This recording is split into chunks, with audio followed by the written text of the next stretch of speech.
Nadie lo vio desembarcar en la unánime noche. Nadie vio la canoa de bambú sumiéndose en el fango sagrado. Pero a los pocos días nadie ignoraba que el hombre taciturno venía del sur y que su patria era una de las infinitas aldeas que están aguas arriba en el flanco violento de la montaña, donde el idioma send no está contaminado de griego y donde es infrecuente la lepra. Lo cierto es que el hombre gris besó el fango, repechó la ribera sin apartar, probablemente sin sentir las cortaderas que dilaceraban las carnes, y se arrastró, mareado y ensangrentado, hasta el reino circular que corona un tigre o caballo de piedra que tuvo alguna vez el color del fuego y ahora el de la ceniza. Ese redondel es un templo que devoraron los incendios antiguos, que la selva palúdica ha profanado y cuyo Dios no recibe honor de los hombres. El forastero se tendió bajo el pedestal. Lo despertó el sol alto. Comprobó sin asombro que las heridas habían cicatrizado. Cerró los ojos pálidos y durmió, no por flaqueza de la carne, sino por determinación de la voluntad. Sabía que ese templo era el lugar que requería su invencible propósito. Sabía que los árboles incesantes no habían logrado estrangular, río abajo, las ruinas de otro templo propicio, también de dioses incendiados y muertos. Sabía que su inmediata obligación era el sueño.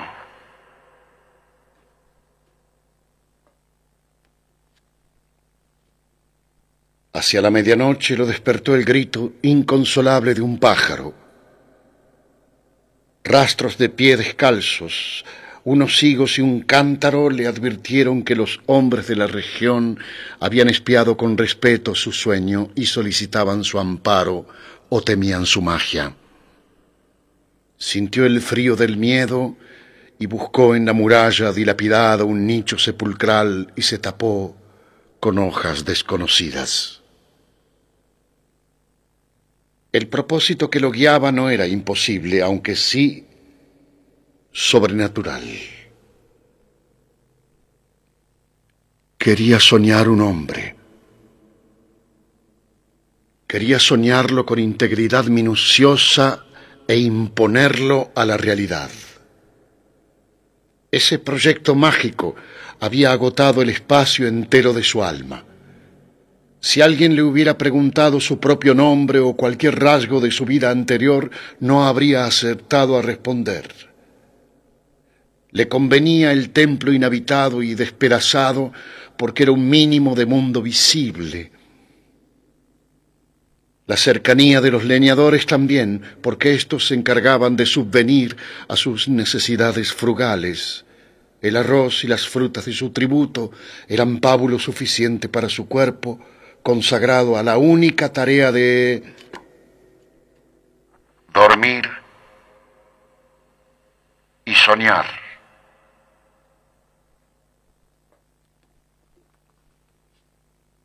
Al principio los sueños eran caóticos.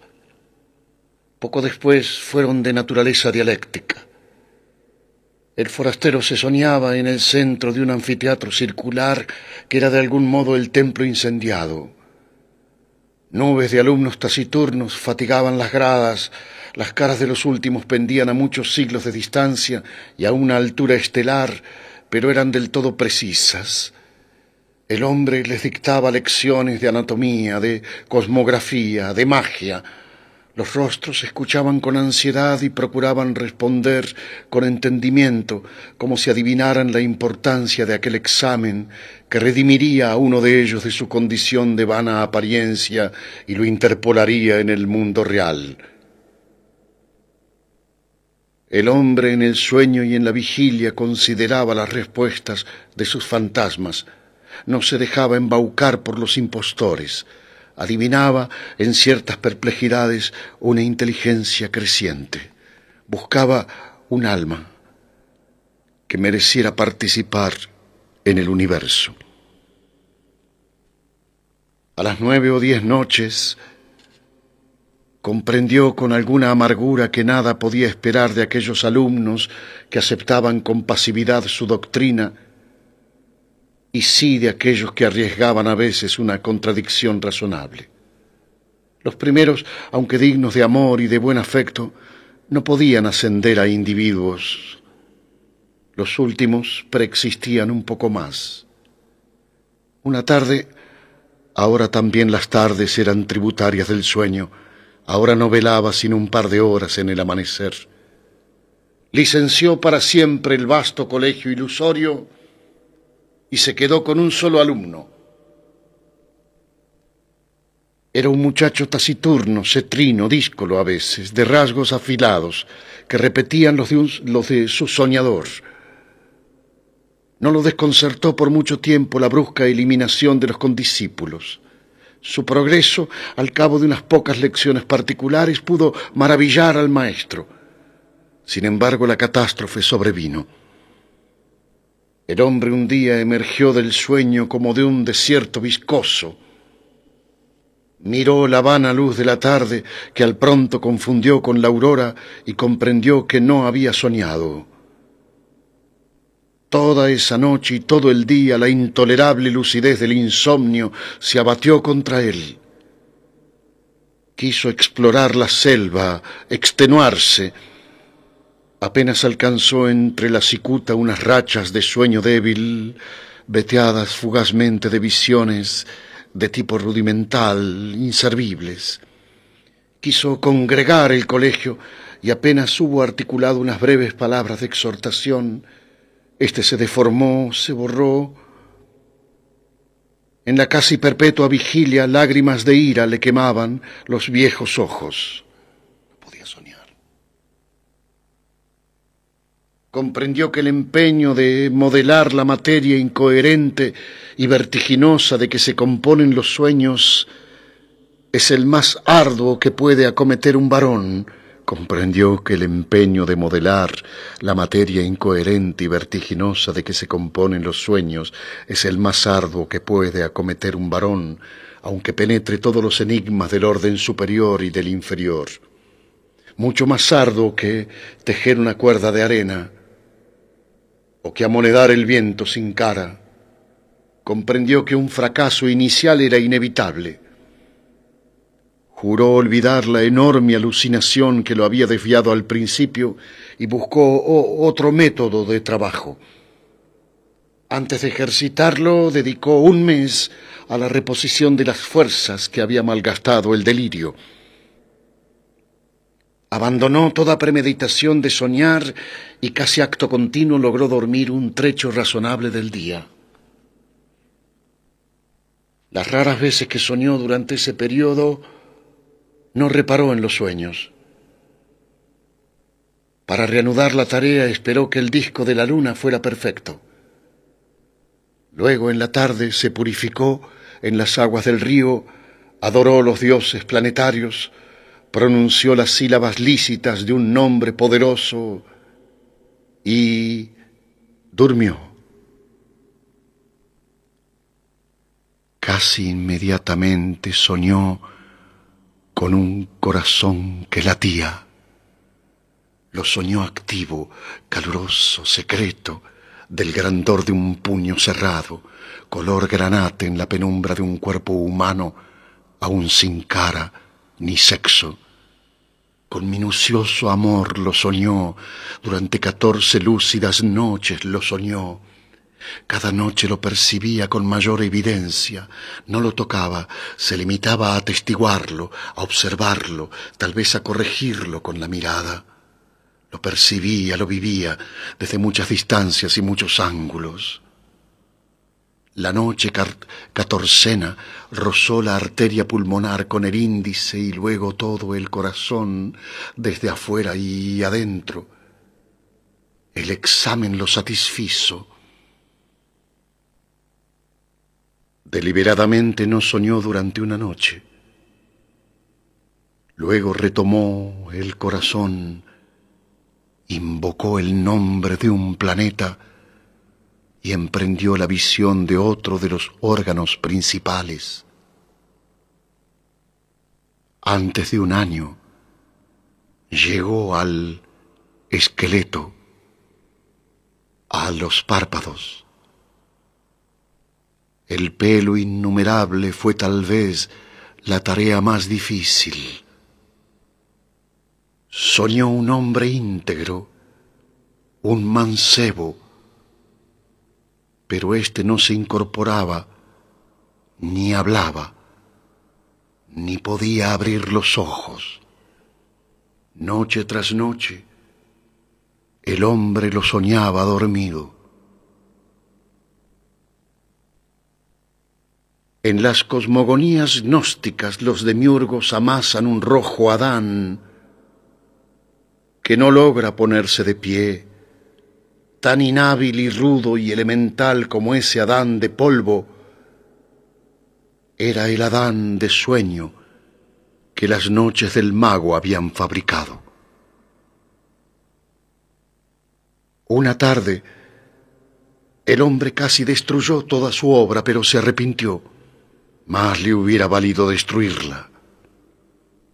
Agotados los votos a los númenes de la tierra y del río, se arrojó a los pies de la efigie que tal vez era un tigre y tal vez un potro, e imploró su desconocido socorro. Ese crepúsculo soñó con la estatua. La soñó viva, trémula. No era un atroz bastardo de tigre y potro, sino a la vez esas dos criaturas vehementes, y también un toro, una rosa, una tempestad. Ese múltiple Dios le reveló que su nombre terrenal era fuego, que en ese templo circular y en otros iguales le habían rendido sacrificios y culto, y que mágicamente animaría al fantasma soñado, de suerte que todas las criaturas, excepto el fuego mismo y el soñador, lo pensaran un hombre de carne y hueso. Le ordenó que una vez instruido en los ritos, lo enviara al otro templo despedazado cuyas pirámides persisten aguas abajo, para que alguna voz lo glorificara en aquel edificio desierto. En el sueño del hombre que soñaba, el soñado se despertó. El mago ejecutó esas órdenes, consagró un plazo que finalmente abarcó 2 años. A descubrirle los arcanos del universo y del culto del fuego. Íntimamente le dolía apartarse de él.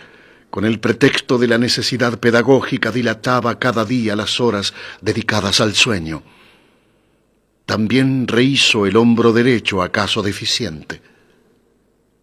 A veces lo inquietaba una impresión de que ya todo eso había acontecido.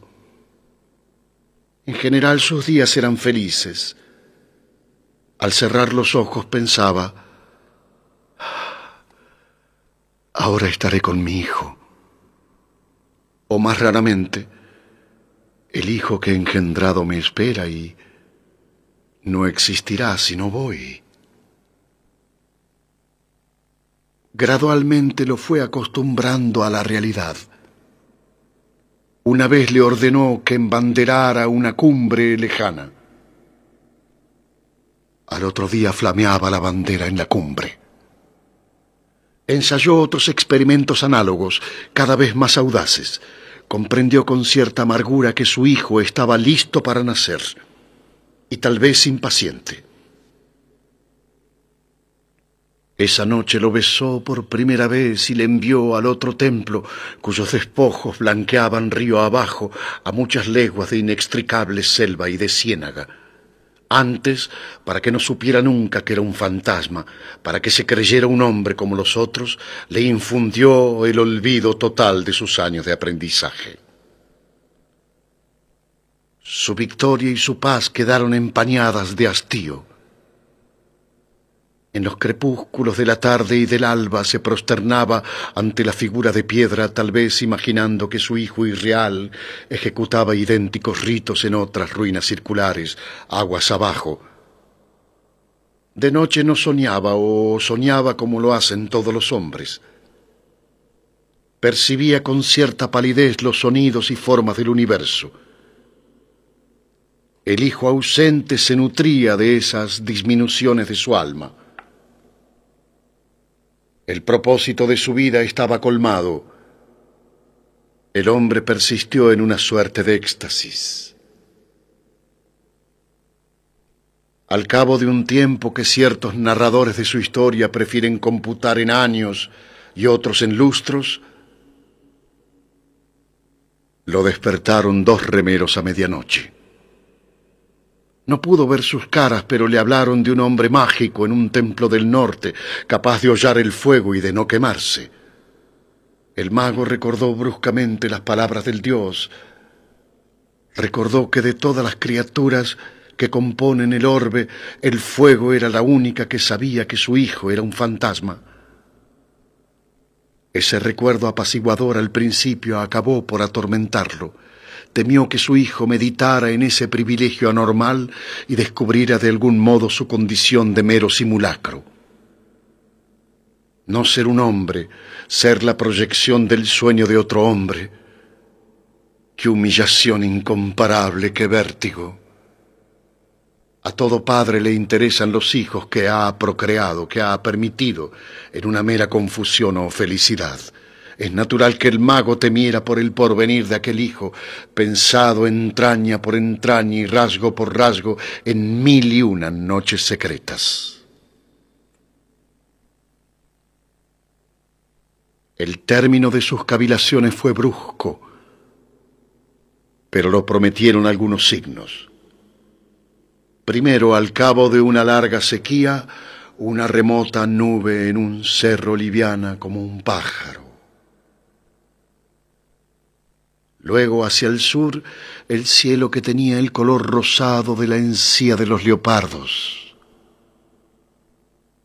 Luego las humaredas que rumbraron el metal de las noches. Después, la fuga pánica de las bestias, porque se repitió lo acontecido hace muchos siglos.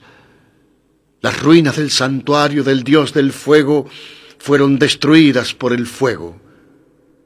En un alba sin pájaros el mago vio cernirse contra los muros el incendio concéntrico. Por un instante pensó refugiarse en las aguas, pero luego comprendió que la muerte venía a coronar su vejez y a absolverlo de sus trabajos. Caminó contra los jirones de fuego. Estos no mordieron su carne. Estos lo acariciaron y lo inundaron sin calor y sin combustión. Con alivio, con humillación, con terror, comprendió que él también era una apariencia, que otro estaba soñándolo.